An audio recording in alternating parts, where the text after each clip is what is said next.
Good morning friends, आपका स्वागत है हमारे यूट्यूब चैनल पे। और आज का हमारा टॉपिक है भारतीय राष्ट्रीय आंदोलन। भारतीय राष्ट्रीय आंदोलन, अगर पेट की परीक्षा की बात की जाए तो उसमें 5 मार्क्स का इसका वेटेज है। 5 नंबर का पूछा जाएगा भारतीय राष्ट्रीय आंदोलन। और इसको हम भारतीय राष्ट्रीय आंदोलन पढ़ने के लिए हम इसको टाइम लाइन के हिसाब से लेके चलेंगे। हम 1885 से शुरू करेंगे और 1947 तक पढ़ेंगे। तो आज के डेट में हम इसको 1885 से लेके 1916 तक पढ़ेंगे। इसमें कुछ ऐसी चीज़ें हैं जो मैंने अभी नहीं रखी हैं। बाद में मैं एक और वीडियो बनाऊंगा जिसमें हम इसको डेप्थ में पढ़ेंगे और एकदम डीप में जब चीज़ों को जानेंगे। तो अभी मैंने सिर्फ मोटा मोटी तौर पे जो भी लेके चले हैं उसको ही बताएंगे, छोटे छोटे पॉइंट जो बहुत ही ज़्यादा एग्जाम में पूछे जाते हैं। तो पहले बात करते हैं 1885। 1885 में सबसे पहले कांग्रेस की स्थापना हुई और AOU ने किया 1885 में। उस टाइम पे वायसराय कौन था? डफरिन था। डफरिन के टाइम पे 1885 में कांग्रेस की स्थापना हुई और AOU ने किया और बम्बई में इसका प्रथम अधिवेशन हुआ और उसके अध्यक्ष WC बनर्जी को बनाया गया। उसके बाद 1886 में दूसरा अधिवेशन हुआ कांग्रेस का और कोलकाता में हुआ। जो यह दूसरा अधिवेशन हुआ वो कोलकाता में हुआ। अच्छा, एक चीज़ और मैं बता देना चाहता हूँ कि जो बम्बई में प्रथम अधिवेशन हुआ था ये बम्बई के गोपाल दास स्कूल में हुआ था। तो कांग्रेस का दूसरा अधिवेशन कोलकाता में, अध्यक्ष थे दादा भाई नौरोजी। कभी कभी प्रश्न हमसे पूछ लिया जाता है कि भारतीय राष्ट्रीय कांग्रेस के प्रथम पारसी अध्यक्ष कौन थे? तो वो कौन थे?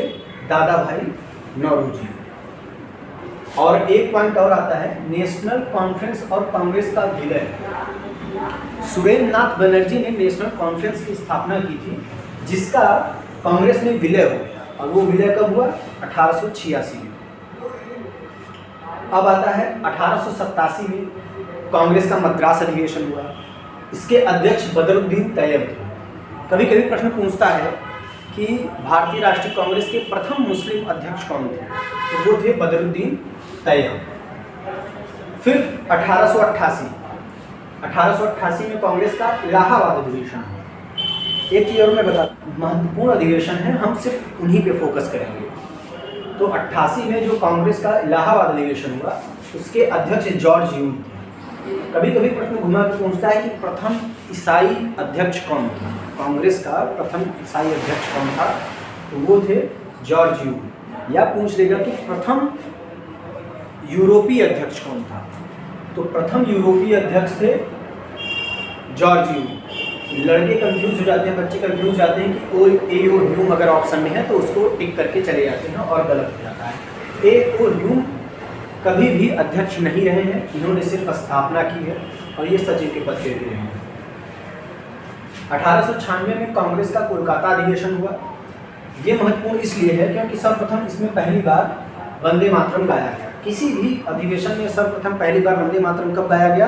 तो 1896 के कोलकाता अधिवेशन में गाया गया। इसके अध्यक्ष रहमतुल्लाह शाही थे। देखिए इसमें कुछ पॉइंट छूटा हुआ, जैसे 1893 का विवेकानंद जी का शिकागो सम्मेलन, ऐसे छोटे छोटे पॉइंट कुछ छूट गए हैं। बाद में मैं अलग से एक और वीडियो बनाऊंगा जिसमें कोई भी पॉइंट छूटा नहीं रहेगा। ये अभी इसलिए बनाया गया है कि छोटे फॉर्म में, ताकि जो अभी नए स्टूडेंट हैं, जो अभी शुरू में तैयारी करना स्टार्ट कर रहे हैं या जो पेट की अभी तैयारी शुरू की है, उनके लिए ज़्यादा हैवी हो जाएगा। तो इसलिए ये शॉर्ट फॉर्म में है। एक बार इसको याद कर लीजिए, उसके बाद डेप्थ में दूसरी वीडियो आएगी। अब 1905 में कांग्रेस का बनारस अधिवेशन हुआ। ये अधिवेशन क्यों महत्वपूर्ण है? क्योंकि इस टाइम पे बंगाल विभाजन हुआ था। बंगाल विभाजन होने के कारण ये अधिवेशन बहुत ज़्यादा महत्वपूर्ण हो जाता है और इसके अध्यक्ष गोपाल कृष्ण गोखले। कौन थे इसके अध्यक्ष? गोपाल कृष्ण गोखले। और इस अधिवेशन में प्रथम बार गांधी जी ने अधिवेशन को संबोधित किया। अगर कभी पूछ लेता है कि गांधी जी प्रथम बार किस अधिवेशन में शिरकत किए थे तो 1901 ऑप्शन होगा। लेकिन अगर ये पूछा जाए कि प्रथम बार किस अधिवेशन में उन्होंने सभा को संबोधित किया तो 1905 के बनारस अधिवेशन में। अब आ जाता है 1907 का कांग्रेस का सूरत अधिवेशन। ये क्यों महत्वपूर्ण है? देखिए, एक पॉइंट इसमें छूटा हुआ है 1906 में, मैं बता दे रहा हूँ, अभी इसको नोट डाउन नहीं किया गया है। ये भी कोलकाता अधिवेशन है, ये भी कोलकाता अधिवेशन है। इसके अध्यक्ष दादा भाई नौरोजी थे और इसी 1906 में ही मुस्लिम लीग की स्थापना की गई। मुस्लिम लीग की स्थापना 1906 में की गई थी, जिसका मुख्यालय ढाका था, सलीमुल्लाह ने किया था।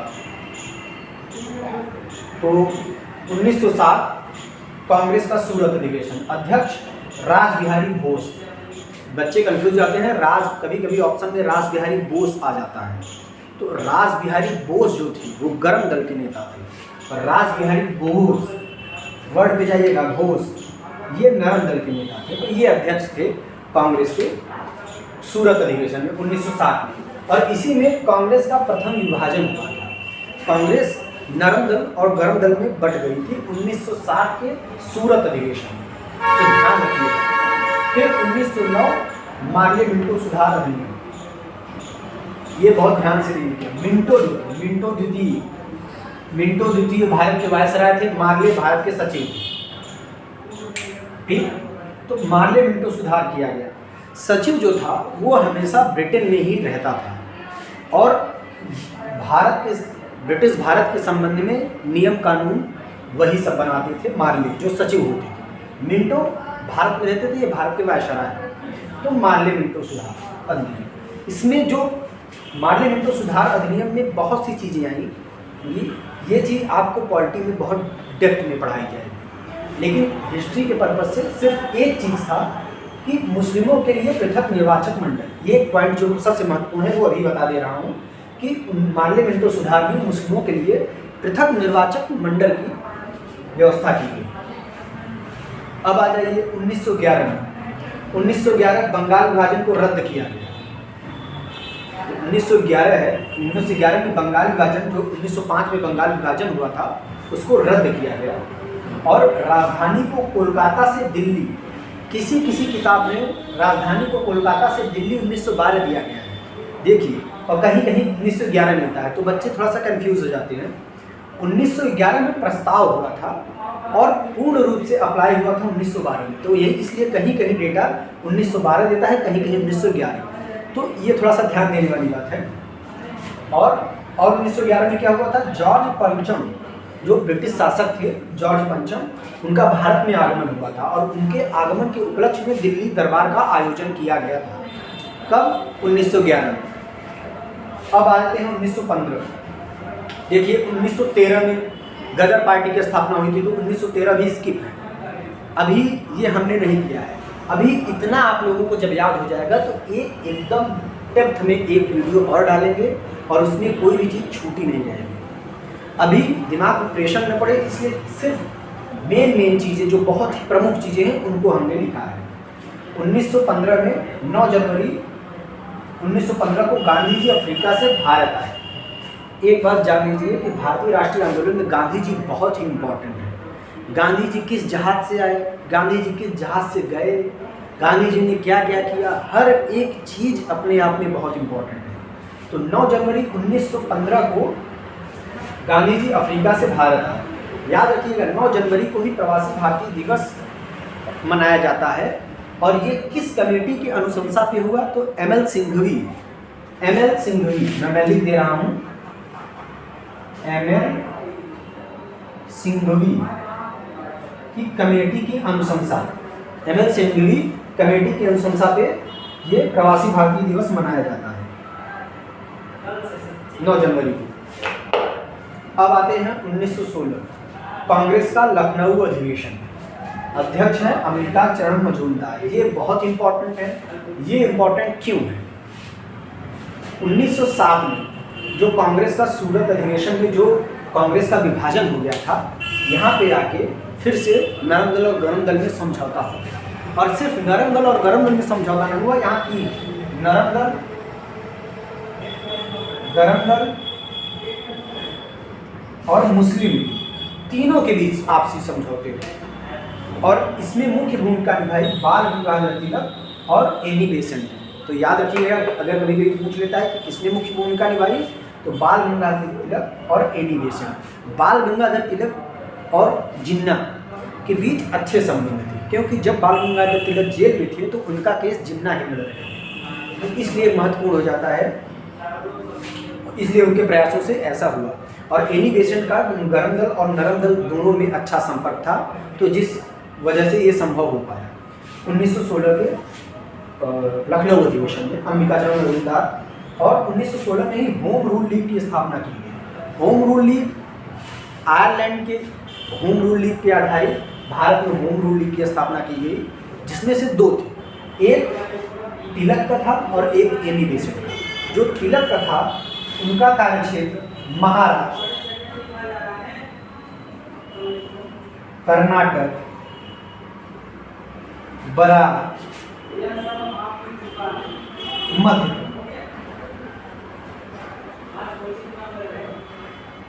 ये चार कार्यक्षेत्र थे तिलक के ये चार कार्यक्षेत्र। याद रखिएगा कि महाराष्ट्र में बंबई को छोड़ के इनका जो कार्यक्षेत्र महाराष्ट्र था उसमें बंबई इनके कार्यक्षेत्र में नहीं था। बंबई जो था वो एनी बेसेंट के कार्यक्षेत्र में आता था, और जो एनी बेसेंट का कार्यक्षेत्र था वो महाराष्ट्र में बंबई और शेष भारत, यानी इनको इन चारों को छोड़ के जितनी भी भारत है शेष भारत को इनका कार्यक्षेत्र था, इनके होम रूल के कार्यक्षेत्र था एनी बेसेंट। तो ये थी। और एक और महत्वपूर्ण चीज़ बताते हैं कि 1916 के लखनऊ अधिवेशन में ही बिहार का एक मजदूर गांधी जी से मिला और उन्हें गांधी जी को प्रेरित किया बिहार आके चंपारण में किसानों की समस्या को देखने के लिए और उसको वो करने के लिए, उसके निदान के लिए। और वहीं से बाद में गांधी जी गए और आंदोलन अपना शुरू किया। तो आज हम सिर्फ इतना ही कवर करेंगे। नेक्स्ट वीडियो में 1916 से लेके और आगे तक का हम देखेंगे। और ये जब पूरा 1947 तक कंप्लीट हो जाएगा तो हम एक बार फिर वीडियो बनाएंगे और 1885 से शुरू करेंगे, और उसमें कोई भी पॉइंट छूटा नहीं रहेगा। जो चीज़ें इसमें छूट गई हैं उसमें छूटा नहीं रहेगा, और आपको इंडियन नेशनल मूवमेंट पढ़ने की ज़रूरत नहीं पड़ेगी। सिर्फ इसी चार्ट से आप तैयार कर लेंगे, आपका हर एक एग्ज़ाम में इससे हो जाएगा। बाकी